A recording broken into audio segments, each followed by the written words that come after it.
All right, all right, all right, all right. Shalom and shalom and shalom. Sister Deborah, prophetess in the wilderness. And you know what?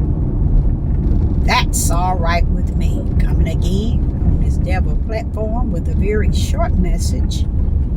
And I will say this is yet a lovely day in which the Most High Yah has made.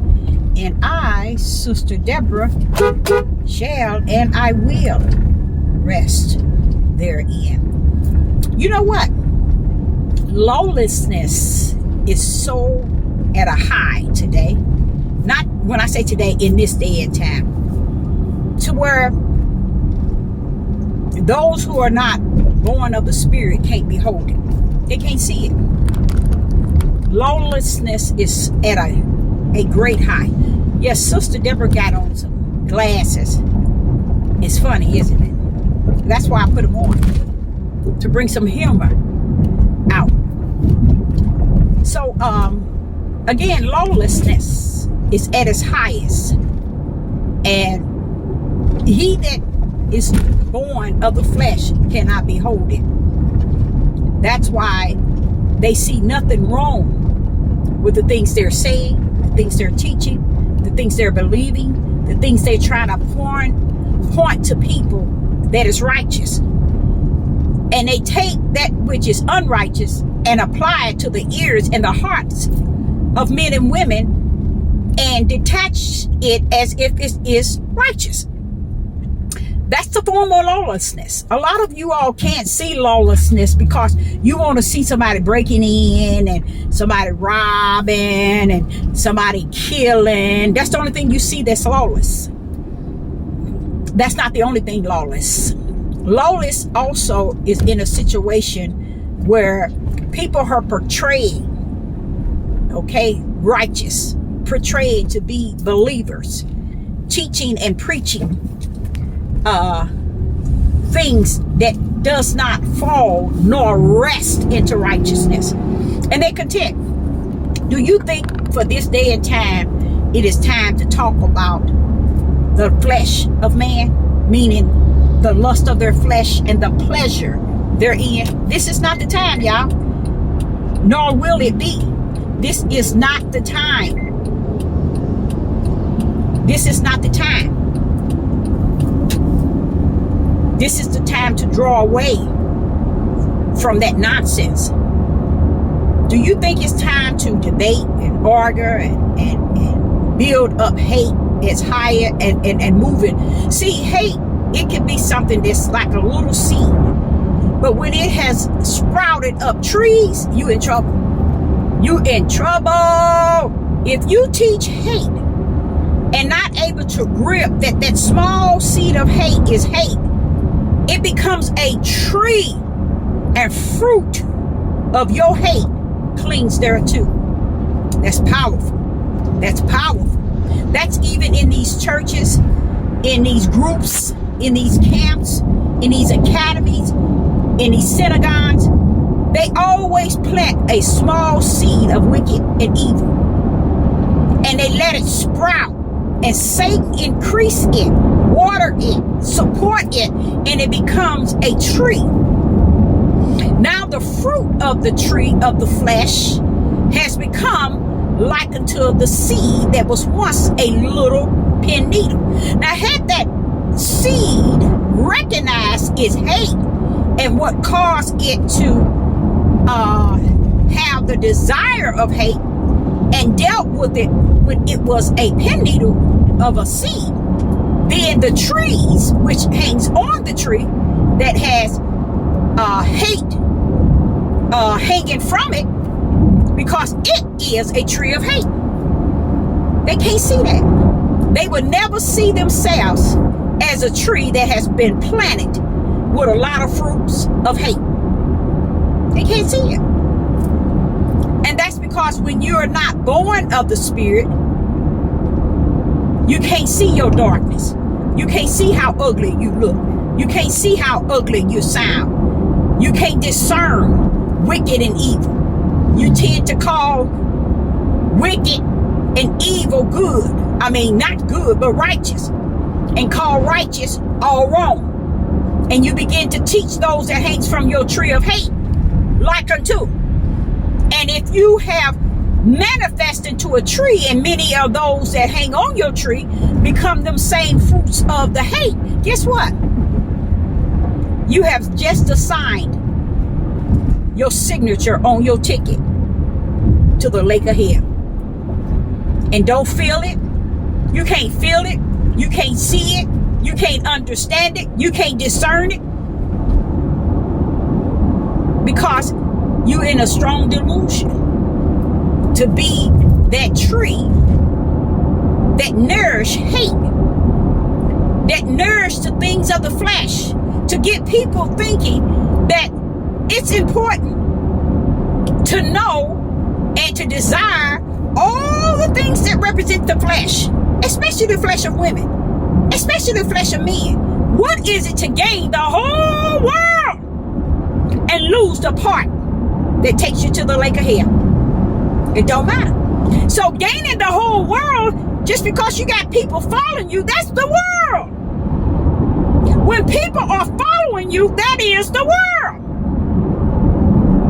Because you have built up a tree of hate, a tree that represents the flesh of your emotions, your feelings, and your desires, your want, your understanding, your wisdom, your knowledge.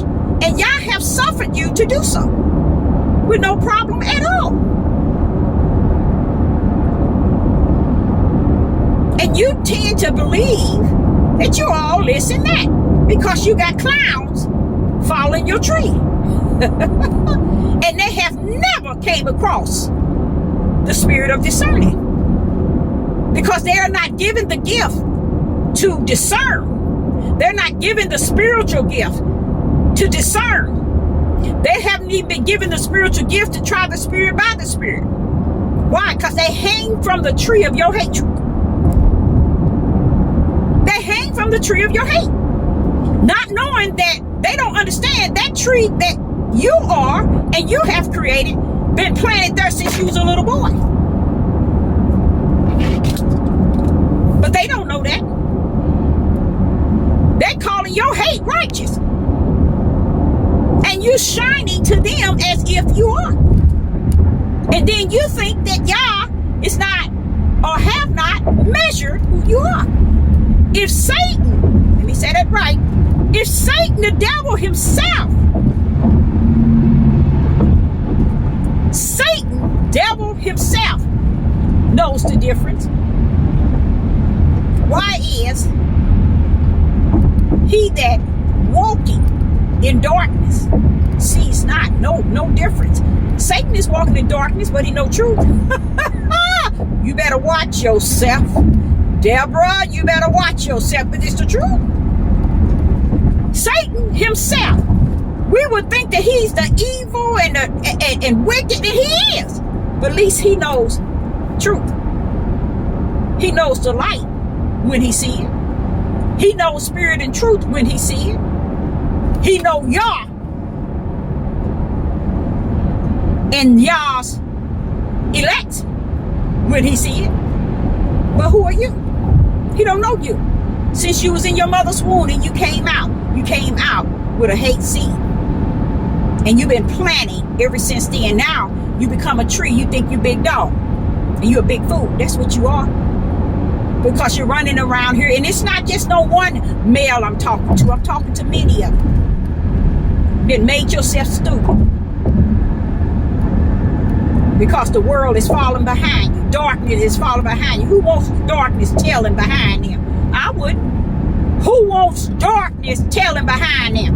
Who wants hate being a part of the seed that they were born from? Who want that? And when Satan can see that the flesh of a man can grip this hate, form a tree, and let all the fruit therein hang from him, as he wanted to be glorified, identified, glorified, worshiped, served. Don't ever in your life, people out there, think that the Most High created he and her for the purpose of her to be under a man's feet. Don't ever think like that. Because you take the power out of the right hand of the Father, who even the Son of Man, no, the Son of Yah with the Son of Man. So that's all power. So why is it that the flesh of a man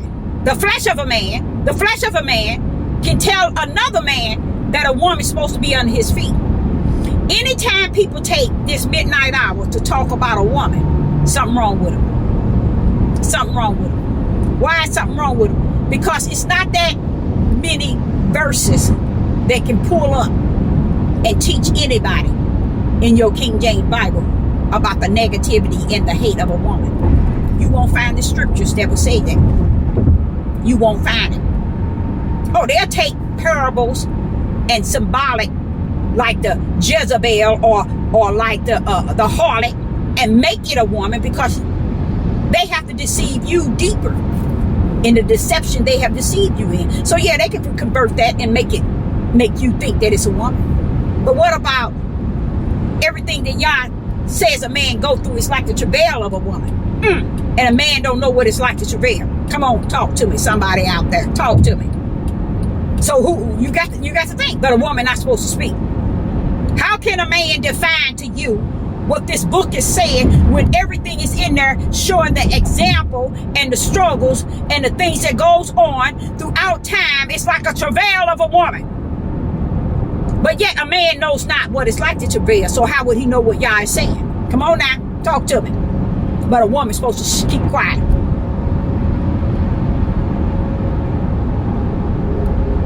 A lot of these men are talking out their back end and living out their back end as well. Let me go and nail it to the wall. And that's why they got so much he say, she say in them. They got so much feminine in them, so deep in these midnight hours. It's because a lot of them in the closet, out of the closet, on top of the closet, and hiding under the bed. And sitting here saying, Yahuwah, Yahuwah. Come on now. Let's shame the devil. Let's tell the truth and shame the devil all the way. Come on, let's tell it like it is.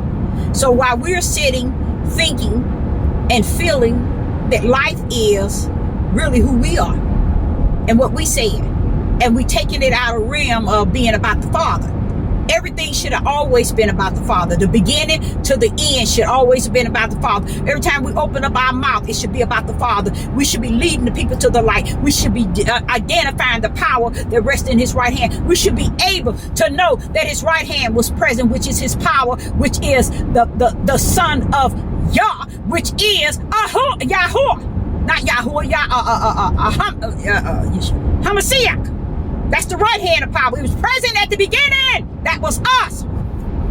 He was present at the beginning. Genesis 1 and chapter 2. Let bring my power forth. Oh no, they don't know nothing about that. They so busy trying to tell what a woman is for. Flesh. See, that's when you know the high level of man lust has reached the top of the mountain. When everything come out his mouth has to be about a woman. His lust has to be about a woman. His desire has to be about a woman. What a woman is for, what a woman is, and what makes a woman is, and what makes a woman that is because you dealing with the woman in you. You dealing with the woman in you, which is Satan's lust, the desire to be a woman, to think and to have a woman within you so bad that you know everything about a female. But then Yah pull up to you and say, well, what do he mean? What do Yah mean when he said it's like a woman in travail from Genesis to Revelation? What does he mean? Not now one of those Negro men can stand up and justify it or clarify it. You know why? Because they don't know what it's like for a woman to be in travail. How you like me now? So I, Sister Deborah, say this here. A lot of these men are speaking straight out of their rectum. And I'm going to use that word because I've been given the okay. That's the closest you can come to where you can see that they full of it. Where everything come out of them. Crap. And there are too many up in their rectum, especially the men. Not only are they up in their rectum homosexual, emotions, feelings, all up in a man's rectum. Doing everything a man tell them. Never seeking the kingdom of heavens first. Never getting to know the Most High God in his perfect strength,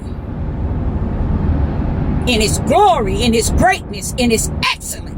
Oh, you ain't gonna never know it because you're too busy up in a man's rectum telling you who he is and not learning who God is. Because it's better for you to know the ways of the flesh of a man's ugly, loud mouth than to know spirit and truth of who the Father is. So you be content. You're very content with the flesh of man. And guess what? That's how you gonna go down.